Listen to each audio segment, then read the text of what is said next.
მე ვარ ბექა ბერიძიშვილი, 31 წლის არქიტექტორ-რესტავრატორი. პირველი ისტორიული ძეგლი, რომელზეც ვიმუშავე, ეს იყო ორბელიანის მიმდებარე თათონელის ქუჩა ნომერი 20. როდესაც თბილისის ისტორიას ეხები, ვცნობ ყველა შენობის მნიშვნელობას და დღეს ძალიან გული მწყდება, რომ ძალიან ბევრი ისტორიული ძეგლი არის დანგრევის პირას, რომელიც სამწუხაროდ განზრახდა.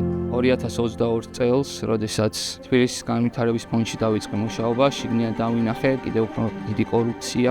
ისინი არ უყურებენ თბილისს როგორც მათ ქალაქს, მათ დედაქალაქს. ისინი უყურებენ როგორც ფულის დაზგას, ფულის დანადგარს. გადავწყვიტე, რომ დროებით არქიტექტურა გამეჩერებინა და მთლიანად ჩემი რესურსით გადავრთულიყავი პოლიტიკაში. თუმცა 2024 წელს, როდესაც ეგრეთ წოდებულმა პრემიერ-მინისტრმა გადაწყვიტა, რომ ევროკავშირისკენ სწრაფვა შეეჩერებინა, დაწყებულმა აქციებმა კიდევ ახალი ფერი შემოიტანა ჩემ ცხოვრებაში, ლაზერი, რომელიც იყო ერთ-ერთი ხმა, რომელიც ისმოდა რუსთაველზე და ახალი მესიჯები მიქონდა მოსახლეობასთან.